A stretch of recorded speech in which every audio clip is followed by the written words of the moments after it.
ஒரு வைரக்கல் வியாபாரி தன்னோட கடைக்கு நேர்மையான ஆள் வேணும் அப்படின்னு தேடிட்டு இருந்திருக்காரு. எங்க தேடியும் கிடைக்காம அந்த தெருவுல போக வர்றப்போ ஒரு பிச்சைக்காரனை சுவாரஸ்யமா பார்த்திருக்காரு.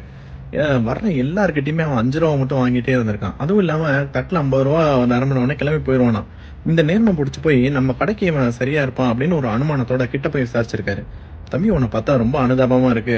ஏன் பிச்சை எடுக்கிற? பேசாம என் கடைக்கு வேலைக்கு சேர்ந்துறேன், நான் உனக்கு அந்த 50 ரூபாய் கொடுத்துட்றேன் அப்படின்ன உடனே 8 மணி நேரம் வேலை பார்க்கணுமா? ஐயோ வேண்டாங்க அப்படின்ட்டான் அந்த பிச்சைக்காரன்.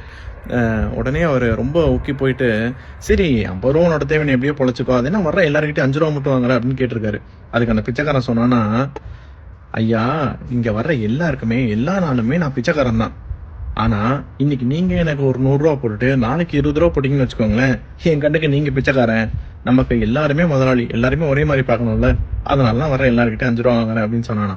பார்வைகள் ஒவ்வொன்றும் ஒவ்வொரு வகை இல்ல. தமிழறிவோம், தமிழார்வம்.